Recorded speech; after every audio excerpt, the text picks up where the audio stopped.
വിഷ്ണു ശാലിനിയുടെ പുതിയ എപ്പിസോഡിലാണെങ്കിൽ അങ്ങ് കരഞ്ഞുകൊണ്ടിരിക്കുന്ന ശാലിനിയെ സത്യഭാമ അങ്ങോട്ട് പിടിച്ചെഴുന്നേൽപ്പിക്കുകയാണ്. നിനക്ക് നാണമില്ലേടി, എല്ലാം കഴിഞ്ഞിട്ടും പട്ടിയെ പോലെ ഇവിടെ വന്നിരുന്ന് മോങ്ങാനായിട്ട് എന്ന് പറഞ്ഞ് വീണ്ടും അങ്ങ് വഴക്ക് പറയുകയാണ്. അന്നേരം എൻ്റെ കുഞ്ഞിനോട് ഒരു പിന്നെ പൊറുക്കണം എന്നൊക്കെ ഇങ്ങനെ ശാരദാമ്മ പറയുകയാണ്. അന്നേരം അത് പറയാനായിട്ട് നിങ്ങൾക്ക് എന്ത് യോഗ്യതയാണ് ഉള്ളത് എന്നൊക്കെ ചോദിക്കുകയാണ്. തുടർന്ന് വീണ്ടും ശാരദാമ്മയോട് തന്നെ സത്യഭാമയെ അങ്ങ് തർക്കിക്കുകയാണ്. 6 വർഷത്തിന് എൻ്റെ മകൻ്റെ ഭാര്യയായിട്ട് ഇവൾ ജീവിച്ചിരുന്നതാണ്.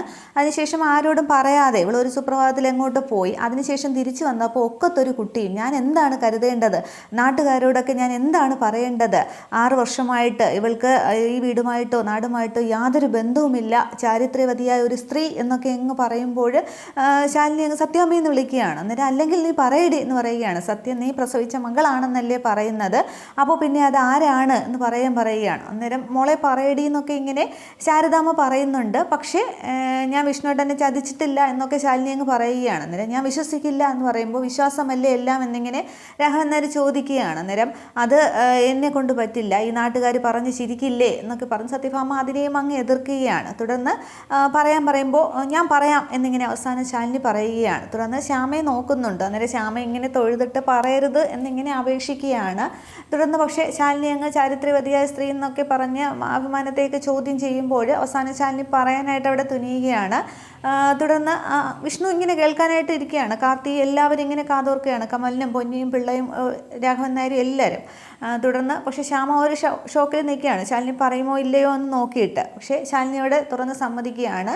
സത്യ ഈ വീട്ടിലെ കുട്ടിയാണ്, സത്യാമ്മയുടെ കൊച്ചുമകളാണ്, ഒരേ രക്തം എന്നിങ്ങനെ പറയുമ്പോൾ സത്യഭാമ അങ്ങ് ആകെ സന്തോഷിക്കുകയാണ്. നിനക്കത് ആദ്യമേ പറഞ്ഞാൽ പോരായിരുന്നു മോളെ, പിന്നെ നീ എന്തിനാ ഇതൊക്കെ മറച്ചു വെച്ചതെന്നും പറഞ്ഞ് ഭാമ അങ്ങ് ചിരിച്ച് ശാലിനിയെ ചേർത്ത് പിടിക്കുകയാണ്. അന്നേരം രാഘവൻ നായരും വിഷ്ണുവൊക്കെ ശാരദാമ്മയ്ക്കും ഒക്കെ സന്തോഷമാകുന്നുണ്ട്. തുടർന്ന് പൊന്നി എൻ്റെ മരുമകളെ സ്വീകരിക്കാനുള്ള സാധനം എന്താണെന്ന് വെച്ചാൽ എടുത്തുകൊണ്ട് വാ എന്ന് പറയുകയാണ്. പക്ഷെ അതിനു മുമ്പേ ഭാമ പറയുന്നുണ്ട്, ഞാൻ ചോദിക്കുന്ന ചോദ്യങ്ങൾക്ക് ഉത്തരം പറഞ്ഞാൽ കാർത്തിക ഇങ്ങോട്ട് പിടിച്ചു നിർത്തിയിട്ട് ആ താലി ഇങ്ങനെ പിടിച്ചിട്ട് ഇത് ഞാൻ പൊട്ടിച്ചെറിയും, നീ തന്നെയായിരിക്കും ഇവിടുത്തെ മരുമകൾ എന്ന് പറഞ്ഞതിന് ശേഷമാണ് സത്യയെക്കുറിച്ച് ചോദിക്കുന്നതൊക്കെ. തുടർന്ന് പൊന്നിയാണെങ്കിൽ അകത്തേക്ക് ഓടാൻ തുടങ്ങുമ്പോൾ നീ എന്തെടുക്കാനാണ് പോകുന്നതെന്ന് ഭാമ ചോദിക്കുകയാണ്. അന്നേരം ആരതി എടുക്കാൻ എന്ന് പറയുമ്പോൾ ആരതിയല്ലേ എടുക്കേണ്ടത് എന്ന് പറഞ്ഞിട്ട് സത്യഭാമയുടെ മുഖം അങ്ങോട്ട് മാറുകയാണ്. അന്നേരം ഭാമ അവിടെ വെറുതെ അഭിനയിച്ചതാണ്. ഒരു ബക്കറ്റ് ചാണകവെള്ളം വേണം എടുത്തുകൊണ്ട് വരാനായിട്ട്, ഇവരുടെ തലവഴി ഒഴിക്കാനായിട്ട്. ഇത്രയും കള്ളം ഇവിടെ പറഞ്ഞൊപ്പിക്കുന്നതിന് കളക്ടറാണെന്ന് ഞാൻ നോക്കില്ല, അടിച്ച് ഞാൻ കർണം പൊട്ടിക്കും എന്നൊക്കെ ഇങ്ങനെ ഭാമ പറയുന്നുണ്ട്. 6 വർഷം മുമ്പേ നീ ഇവിടെ നിന്ന് അങ്ങോട്ട് ഇറങ്ങിപ്പോയി. 6 വർഷമായിട്ട് നിനക്ക് എൻ്റെ മകനുമായോ ഈ വീടുമായോ യാതൊരു ബന്ധവുമില്ല. അതിനുശേഷം അതിന് താഴെ വയസ്സുള്ള ഒരു കുഞ്ഞിനെയും കൊണ്ട് നീ കയറി വരുമ്പോൾ സ്വീകരിക്കാനായിട്ട് സത്യഭാമ എന്താ പൊട്ടിയാണോ എന്നൊക്കെ ചോദിക്കുകയാണ്. അന്നേരം ഇല്ല, വിഷ്ണുവേട്ടനെ ഞാൻ ചതിച്ചിട്ടില്ല, എൻ്റെ മോള് തെറ്റൊന്നും ചെയ്തിട്ടില്ല എന്ന് ശാരദാമ്മയൊക്കെ മാറി മാറി പറയുന്നുണ്ട്. തുടർന്നും ചാരിത്ര്യവതിയായ ഒരു സ്ത്രീ എന്നിങ്ങനെ പറയുമ്പോൾ സത്യാമ്മ എന്നിങ്ങനെ ദേഷ്യത്തോടു കൂടി ശാലിനി വിളിക്കുകയാണ്. അന്നേരം എങ്കിൽ പറയടി എൻ്റെ ചോദ്യത്തിന് വീണ്ടും ഉത്തരം. സത്യ, നീ ഗർഭിണിയായത് എന്നാണ്? നീ ഏത് ഹോസ്പിറ്റലിലാണ് പ്രസവിച്ചത്? പിന്നെ പ്രസവം എടുത്ത ഡോക്ടർ, നഴ്സ്, പിന്നെ ബർത്ത് സർട്ടിഫിക്കറ്റ് തന്ന പഞ്ചായത്ത് ഏത്, മുനിസിപ്പാലിറ്റി ഏത്, ഹോസ്പിറ്റലിലായിരുന്നു, ജില്ല, സംസ്ഥാനം എന്നൊക്കെ തുടരെ ഓരോന്നായി എണ്ണി പറയും എൻ്റെ മുമ്പിൽ എന്നിങ്ങനെ പറയുകയാണ്. പക്ഷേ അന്നേരം ശ്യാമയുടെ മുഖത്തേക്കാണ് ശാലിനി നോക്കുന്നത്. ശ്യാമ ഇങ്ങനെ തൊഴുതു നിൽക്കുകയാണ്, പറയരുത് എന്ന് പറയുന്നത്. പക്ഷെ ആദ്യം സത്യഭാമ ശാലിനിയെ സ്വീകരിക്കാനായിട്ട് തയ്യാറായി എന്ന് കാണുമ്പോൾ ശ്യാമ ഒരു ഷോക്കിലാവുകയും പിന്നീട് ഭാമയുടെ മുഖം മാറുമ്പോൾ ഒരു ആശ്വാസത്തോടെ ശ്യാമ നിൽക്കുകയൊക്കെ ചെയ്യുന്നത്. പക്ഷെ വിഷ്ണു ഇതെല്ലാം ശ്രദ്ധിച്ച് കേട്ടുകൊണ്ട് നിൽക്കുകയാണ്. ശാലിനി പറയുന്നതൊക്കെ വിശ്വസിക്കണമെന്നുണ്ട്. പക്ഷേ വിഷ്ണുവിന് അതങ്ങോട്ട് ക്ലിയർ ആവുന്നില്ലല്ലോ, കാര്യം എന്താണെന്ന് വിഷ്ണുവിന് മനസ്സിലാകുന്നുമില്ല. വിഷ്ണു ഒരക്ഷരം മിണ്ടാതെ തന്നെ നിൽക്കുകയാണ്. വീണ്ടും ഭാമ ഇങ്ങനെ ശാലിനിയെ പിടിച്ചു കുലുക്കി ചോദിച്ചുകൊണ്ടിരിക്കുകയാണ്. ഓരോന്നിനും ഉത്തരം പറഞ്ഞാൽ ഞാൻ നിന്നെ സ്വീകരിക്കാമെന്നൊക്കെ സത്യഭാമ അവിടെ പറയുന്നുണ്ട്. തുടർന്ന് എണ്ണി പറയടിയെന്നും പറഞ്ഞ് വീണ്ടും ഭാമ ഇങ്ങനെ ദേഷ്യത്തോടെ ഇങ്ങനെ അലറുകയാണ്. അതേസമയം ശാലിനിക്ക് ഇങ്ങനെ കണ്ണൊക്കെ മഞ്ഞളിക്കുന്നുണ്ട്, തല കറങ്ങി ശാലിനിയാണെങ്കിൽ തറയിലേക്ക് ഇങ്ങനെ വീഴുകയാണ്. അന്നേരം മോളെന്നും പറഞ്ഞ് ശാരദാമ്മ ഓടുന്നുണ്ട്.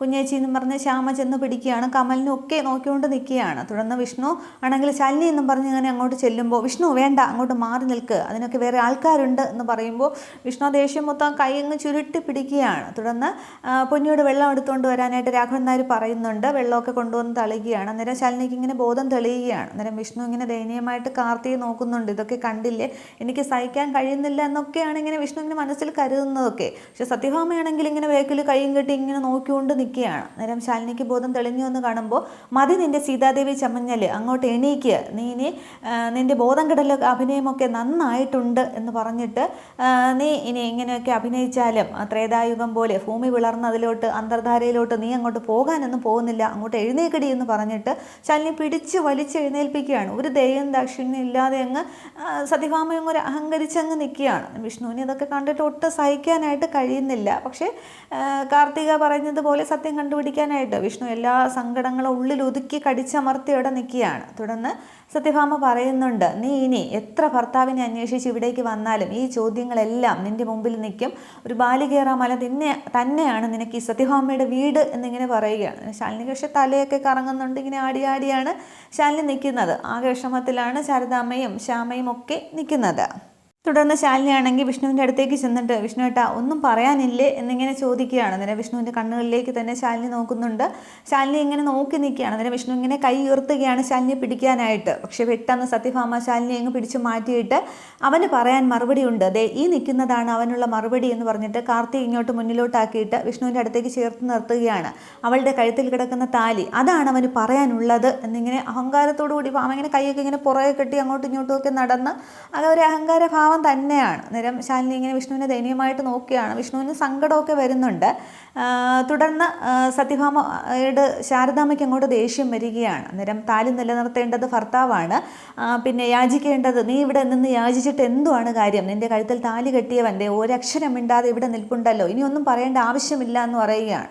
അന്നേരം ഓഹോ എന്നും പറഞ്ഞിങ്ങനെ സത്യഭാമ നിൽക്കുമ്പോൾ വീണ്ടും ശാരദാമ്മ ഇങ്ങ് പറയുകയാണ്, സത്യാമ്മയെ നിങ്ങൾ നേരത്തെ പറഞ്ഞല്ലോ സീതാദേവിയുടെ പാതിവൃത്യത്തിൻ്റെ കാര്യമൊക്കെ അവിടെ അഗ്നിപരീക്ഷയ്ക്ക് പോലും ശ്രീരാമചന്ദ്രനും സീതാദേവിയെ സംശയിച്ചല്ലോ, അതൊക്കെ രാമായണത്തിലൊക്കെ ഉണ്ടല്ലോ. പക്ഷേ അഗ്നിപരീക്ഷയ്ക്ക് പോലും അതിനെ തടുക്കാനായിട്ട് സത്യം തെളിയിക്കാനായിട്ട് സാധിച്ചില്ല. അപ്പോൾ പ്രകൃതി തന്നെ ചിലപ്പോൾ അവതരിച്ചെന്നിരിക്കും, ഭൂമി തന്നെ പിളർക്കും, ചിലപ്പോൾ അതിനകത്തേക്കൊക്കെ പോയി നിരിക്കും എന്നൊക്കെ പറയുമ്പോൾ സത്യഭാമ ഇങ്ങനെ നോക്കിക്കൊണ്ടിരിക്കുന്ന കൈ ചൂണ്ടിയൊക്കെയാണ് ശാരദാമ്മ അവിടെ സംസാരിക്കുന്നത്. അതിന് മുന്നേ ഇടയ്ക്കും ശാലിനിയാണെങ്കിൽ പാതിവൃത്യത്തിൻ്റെ കാര്യം പറയുമ്പോൾ സത്യഭാമയ്ക്ക് നേരെ കൈ ചൂണ്ടി സംസാരിക്കുന്നുണ്ട് ശാലിനി. അവിടെ ഈ വീട്ടിലെ കുട്ടി തന്നെയാണ് സത്യമ്മയുടെ കൊച്ചുമകൾ തന്നെയാണ്, ഒരേ രക്തമാണെന്നൊക്കെ കൈ ചൂണ്ടിയൊക്കെ ശാലിനി അവിടെ പറയുമ്പോൾ ശാലിനിയുടെ കൈ പിടിച്ചൊക്കെ തിരിക്കുന്നുണ്ട് സത്യമ്മ അവിടെ. അന്നേരമാണ് അതിനുശേഷമാണ് ശാലിനി ഇവിടെ ബോധം കെട്ട് വീഴുന്നതൊക്കെ. തുടർന്ന് ഇങ്ങോട്ട് വാടി, ഇനി ഇവിടെ ഒന്നും പറയണ്ട എന്ന് പറഞ്ഞിട്ട് ശാരദാമ്മ ശാലിനിയെ വിളിച്ചുകൊണ്ട് ഇറങ്ങുകയാണ്. തുടർന്ന് കാറിനടുത്തേക്ക് കയറുമ്പോൾ ശാലിനിയെ നിർബന്ധപൂർവ്വമായിട്ടാണ് ശാരദാമ്മ അവിടെ നിന്ന് വിളിച്ചുകൊണ്ട് പോകുന്നത്. അന്നേരം വിഷ്ണു ഇങ്ങനെ മുറ്റത്തേക്ക് ഇറങ്ങിയിട്ട് ശാലിനി പോകുന്നതും ഒക്കെ ഇങ്ങനെ നോക്കിക്കൊണ്ട് നിൽക്കുകയാണ്. ഈ സംഭവങ്ങളെല്ലാം ഒക്കെ മധുശ്രീ ആണെങ്കിൽ ആ കാറിൻ്റെ മറവിൽ നിന്ന് കാണുന്നുണ്ട്. ശാലിനി ബോധം കെട്ട് വീഴുമ്പോഴൊക്കെ വടിയായി പോയോ എന്നൊക്കെ പറഞ്ഞ് ആകെ സന്തോഷത്തിലൊക്കെ തന്നെയാണ്. ഇടയ്ക്ക് വെച്ച് സത്യഭാമ ഒന്ന് അലിഞ്ഞു എന്ന് കാണുമ്പോൾ മധുശ്രീക്ക് വല്ലാതെ ടെൻഷനാവുകയും പിന്നീട് വെറുതെ അഭിനയിച്ചതാണെന്ന് കാണുമ്പോൾ മധുശ്രീക്ക് സന്തോഷമൊക്കെ ആകുന്നുണ്ട്. തുടർന്ന് ശാലിനി അങ്ങ് പോവുകയാണ്, ശാരദാമ്മ കൊണ്ടുപോകുന്നുണ്ട്. ഇതേസമയം വിഷ്ണു ആണെങ്കിൽ അങ്ങ് ആലോചിച്ച് നിൽക്കുകയാണ്. ശ്യാമയും രാഘവന്നാരും ഒക്കെ അവർ പോകുന്നത് നോക്കി നിൽക്കുന്നുണ്ട്. തുടർന്ന് വിഷ്ണു ഒരു നിമിഷം വീണ്ടും ചിന്തിക്കുകയാണ്, സത്യ ഈ വീട്ടിലെ കുട്ടിയാണ്, സത്യാമ്മയുടെ ചോരയാണ്, ഒരേ രക്തം എന്ന് പറഞ്ഞത് വിഷ്ണു ഇങ്ങനെ മനസ്സിലിട്ട് ആലോചിക്കുകയാണ്. എന്നിട്ട് വിഷ്ണു എന്തൊക്കെ ആലോചിച്ച് കൂട്ടുന്നുണ്ട്. ഇത്രയുമാണ് പുതിയ എപ്പിസോഡിൽ കാണിക്കുന്നത്. അപ്പോൾ ഇനിയാണ് അടുത്ത എപ്പിസോഡൊക്കെ വരുന്നത്. അടുത്ത് തന്നെ വിഷ്ണു അറിയും ദേവൻ ശാലിനിയുടെ ഭർത്താവല്ല എന്നുള്ളതും കുഞ്ഞിൻ്റെ കാര്യമൊക്കെ വിഷ്ണു അറിയും. അതൊക്കെ അടുത്ത എപ്പിസോഡുകളിൽ കാണാം. റിവ്യൂ പറയാനായിട്ട് കുറച്ച് ലേറ്റായിപ്പോയി. എല്ലാവരും കാണുക. Okay, thank